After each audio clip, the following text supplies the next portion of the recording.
My soul needed this. Oh boy, did it need this. After a long, arduous week with KOTOR remake news, I was feeling really down bad, but finally, one of my gaming goats has some fantastic news. Ladies and gentlemen, we have an absolutely massive update through Vanity Fair on the Fallout TV show. From new screenshots of the show to narrative details to even a timeline placement, there is so much to get into today.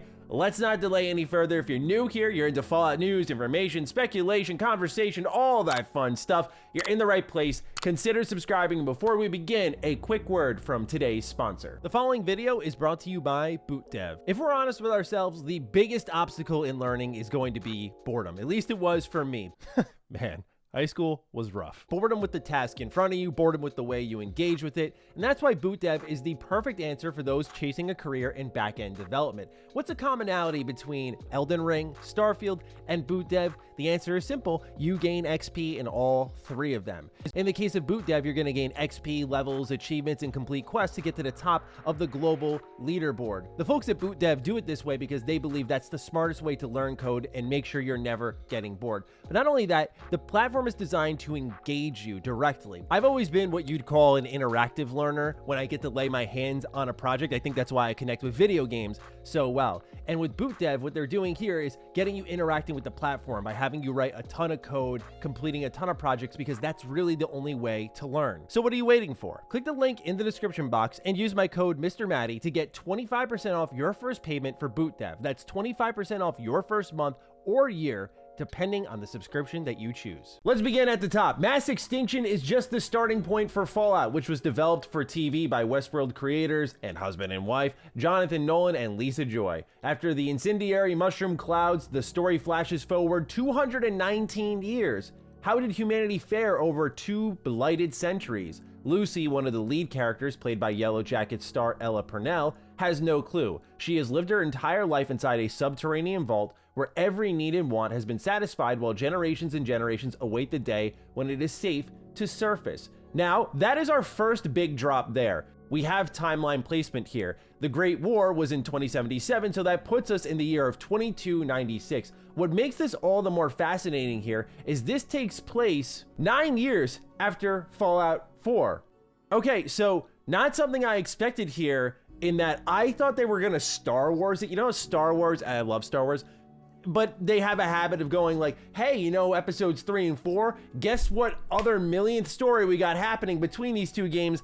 I thought it may have found an insert point, but it's actually, if you would, continuing this story in a way. We're gonna see the world continue to evolve, and that's really exciting for a number of reasons. Not only do they have the ability to pull back all the way to, yes, even Fallout 76, the earliest of Fallout games, but to me, what's also tremendously exciting is, because as we'll get into way later in this video, this is canon, is that games are going to have to take what exists here in Fallout the TV show and incorporate it, which does one of two things, right? It makes the show more important and it makes it more exciting as we anticipate its release, but it also means if they mess something up, there is no undoing that really, right? You've committed to it being canon, and unless you kind of give it the Brotherhood of Steel tactics treatment where you're like, yeah, it's semi-canon, like kind of counts, kind of doesn't, but they're going in on this, and I think the timeline placement here is really important to account for, especially because this is on the West Coast, and this is the furthest we've been in the timeline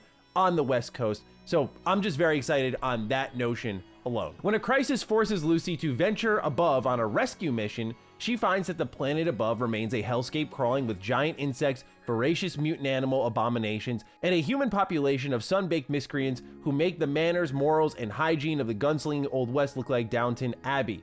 The games are about the culture of division and haves and have-nots that, unfortunately, have only gotten more and more acute in this country and around the world over the last decades, said Nolan to Vanity Fair. So many of us have such naive ideas even now about everyone's experiences, and it's one of these things I love about America. It's this giant manic collection of different experiences, different points of view, Nolan says. Desperation only exacerbates those fissures in Fallout, as Purnell's do-gooder soon discovers. Lucy is charming and plucky and strong, and then you see she's confronted with the reality of, hey, maybe the supposedly virtuous things you grew up with are not necessarily that virtuous. If they are virtuous, they're couched in a circumstantial virtuousness. It's a luxury virtue. You have your point of view because you never ran out of food, right? You guys were able to share everything because you had enough to share. So this is a really complicated way of breaking down two things. Number one, they seem to really get Fallout just by the manic collection and the way they break down everyone's different experiences and how the world is transformed.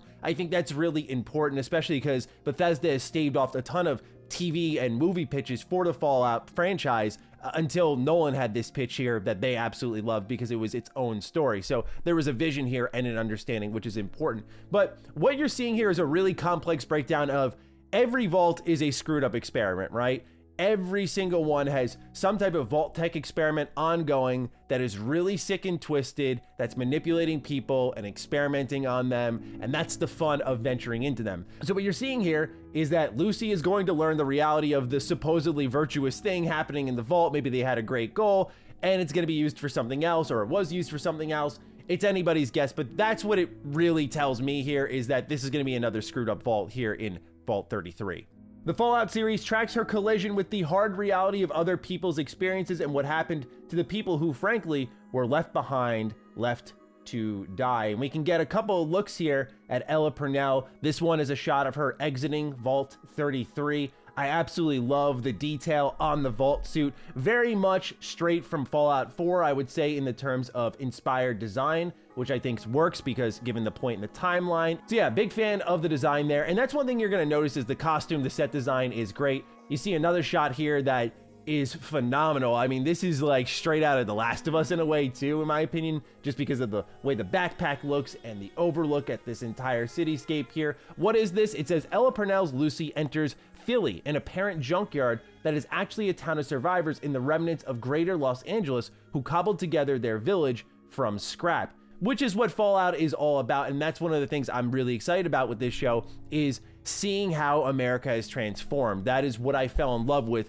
when I first really started clicking with Fallout, was finding these landmarks, finding these things that were recognizable and watching them transform what they originally were and how survivors have to use them now. And I think that unlocks a ton of creativity. So I'm curious to see how they capture that in the show. Like, why is it called Philly, for example? So really excited about all of that. Let's continue on. We have more character details because Lucy isn't the only MC. As the Fallout show progresses, Lucy's journey intersects with two other lead characters who are new to the universe. One of them is the wannabe soldier Maximus, Aaron Moten, the tragic PD from The Night Of, who grew up above ground like Lucy, but was also raised in a cloistered family of sorts, a brutal collective of warriors called the Brotherhood of Steel.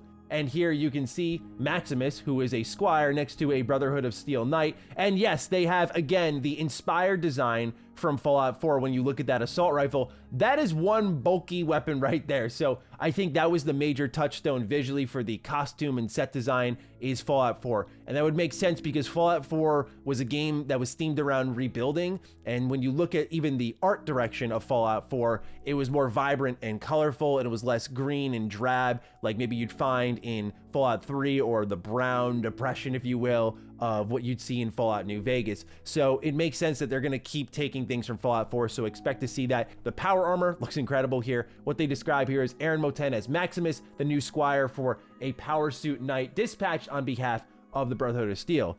Max serves the giant, seemingly robotic figure of his master with the same naive faith that Lucy has in her vault dwellers. But unlike her, he has a cynical sense of self-preservation that leads him to not always behave honorably or heroically. One of the things we've tried to gently sidestep here is the kind of binary thinking, like they're the good guys or the bad guys, Nolan says. Whoever the good guys and the bad guys were, they destroyed the whole world. So now we're in a much more gray area. And you'll see here that the Brotherhood of Steel plays a pretty big factor. A lot of people thought this was the Pridwin. It's described here at Vanity Fair. Brotherhood of Steel recruits gaze upon the vertibirds hovering around an airship called the Caswinin, marveling at the rare pieces of high-functioning hardware. I love what they're saying here because in Fallout 3, if I had one complaint about the game, it would probably be how the Brotherhood of Steel was depicted. Now, at the first time experiencing the Brotherhood of Steel, it works. You don't really know much about their history, so they're kind of the good faction that's juxtaposed to the evil faction in the Enclave, right?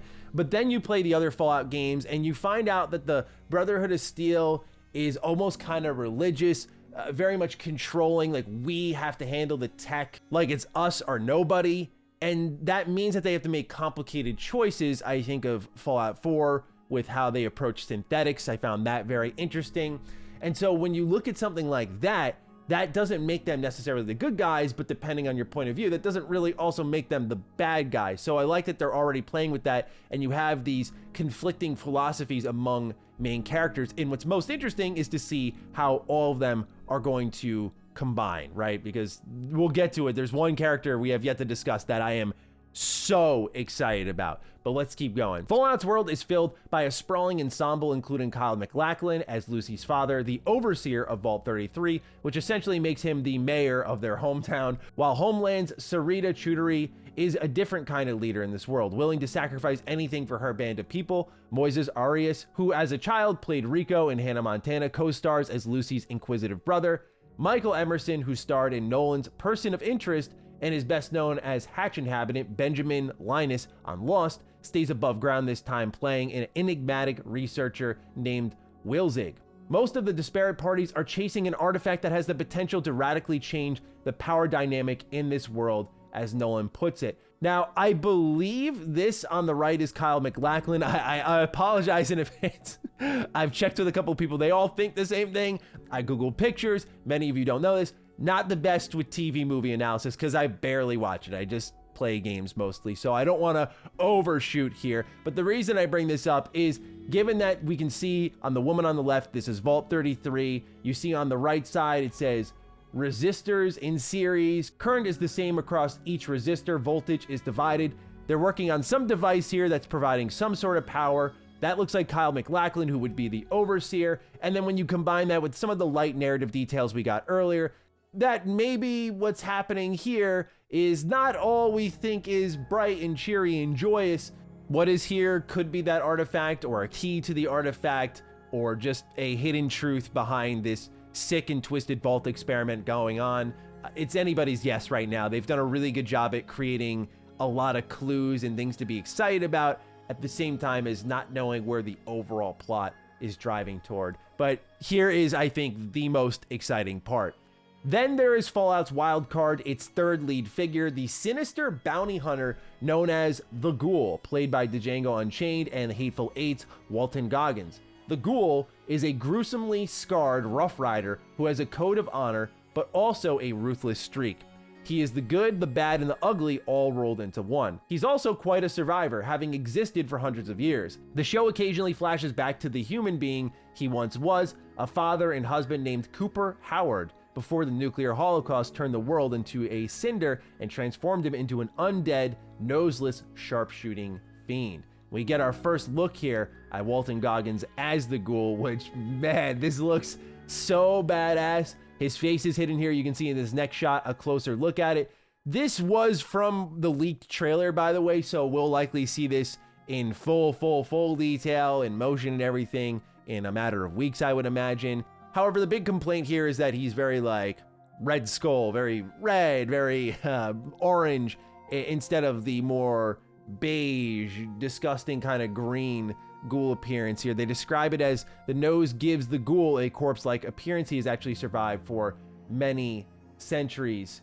I think he looks cool. He definitely looks different from the usual Ghoul that you'd get. I expected something a little more, if you would, undead looking, but most of the Ghouls that we've encountered were feral, right? And so when you think of someone like Hancock from Fallout 4, I expected something more like that, more of a beige approach to things here to, again, make him look more undead.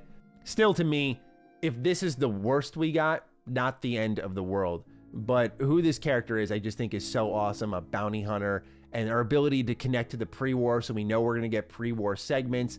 That to me is extremely exciting because this is kind of what we wanted from Fallout 4 in a way. We wanted more pre-war time, and now we have an angle to the pre-war through this character. And given how long he's lived, he may intersect into everyone's story in more ways than one. So let's see how they're planning to break down his usage in the show, where they say, in the Fallout games, ghouls are typically cannon fodder, mindless zombies whose bodies have been mutated by radiation. We'll let that one pass. The Ghoul is a legend distinct among his kind for his cleverness and cunning. There's still something of Cooper Howard, the person he used to be, within this desiccated form.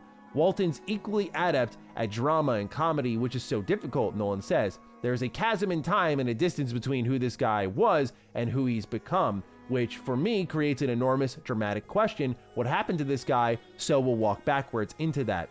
He compares the Ghoul to the poetic Virgil in Dante's Inferno, someone in this hellish landscape who knows its full scope, origin, and secrets. He becomes our guide and our protagonist in that older world, even as we understand him to be the antagonist of the end of the world.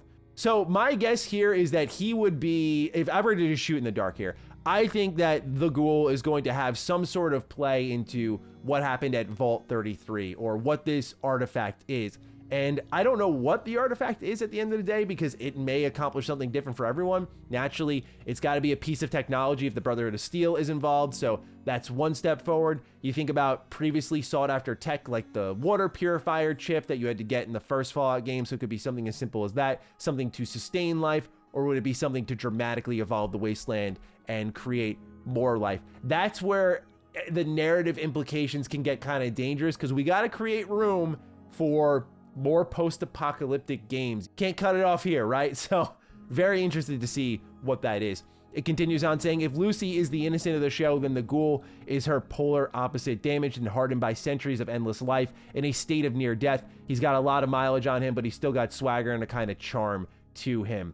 Okay, so yeah, that's the bulk of the narrative details before we get into some Todd Howard comments. I love what I'm hearing and I love what I'm seeing. Like, I feel they get it. And at least from a visual standpoint, like, they're knocking it out of the park, which I think the leaks already confirmed to us, but now seeing it without any pixelation or off-screen shots or blurred images or, you know, people quickly snapping like one shot of a crate on set, they seem to really get it here. And that's encouraging visually. We'll see narratively where things go. I want to keep an open mind to see how they're tackling things, but the way these characters are going to intersect, I think now it's just going to really come down to how these characters are written, how they interact, and how they channel the game, right? Which is where Fallout started. How do you still keep that video game energy? I'm very keen to see how that's handled. But Todd Howard's comments, I think, firm up maybe a little more confidence on the show. He says, we've had a lot of conversations over the style of humor, level of violence, the style of violence, says Howard, who is an executive producer on the show. Look, Fallout can be very dramatic and dark and post-apocalyptic, but you need to weave it in a little bit of a wink. I think they threaded that needle really well on the TV show. Vault Boy not only appears in the show, but the imagery even gets an origin story, which we won't spoil here. That was something that they came up with that's just really smart. This is, I don't know if my body's ready for this, man. The Vault Boy has an origin story? What do you mean the Vault Boy's got an origin story? Like, this is crazy, man. I'm very excited to learn where my favorite mascot hails from, what the idea was, because for them to actually sign off on this, I liked how it was just this sort of, the article describes it really well.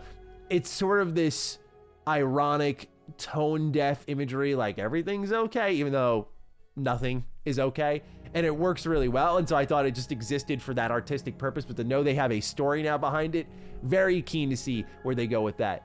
Then Todd says, fans of the games should know that everything in this series is officially part of Fallout lore, and Bethesda was careful to make sure that these scripts could coexist with previous storylines from gaming titles. We view what's happening in the show as canon, says Howard. That's what's great when someone else looks at your work and then translates it in some fashion. He admits to being envious of some of the show's interpretations and additions. I sort of looked at it like, why didn't we do that? So I'm very excited to learn what that is, because this could be sort of a cyberpunk moment where you had the base game and then you had Edge Runners, and Edge Runners was doing things that the game was not doing, and people wanted that in the game. And so with Phantom Liberty and patch 2.0, it addressed a lot of that, which is also exciting. So if this show is inspired and well received and Bethesda sees that, they may actually take elements from the show and incorporate it in the game. So if this is a smash hit, this can be really good for all Fallout fans involved. What the vibe I got from Todd is still that they are insanely protective of Fallout, and that means like we're probably not going to get like books or comics like I've been saying for years. You got to explore that more. Like, there's so much here, and if we're getting a game once every like 8 years, we need more stuff like this. It's super exciting. So those are my thoughts on this massive update we got on the Fallout TV show. Just really, really excited for April 12th to roll around. I know, again, we're asking, like, when's the trailer dropping? Game Awards are soon. You get this first look from Vanity, which means that eventually stuff will go out to the public. So maybe we get a first look at the Fallout show at the Game Awards. That's going to be my guess. Xbox did just recently say they had important announcements and news that's going to be there at the Game Awards. So they're putting fans on watch. So we'll see what comes of it. But ladies and gentlemen, those are my thoughts. Let me know what you feel about everything happening with the Fallout TV show down below. Take great care of yourselves, and I will see you next time around. Stay sexy, stay active. I love you all. Peace.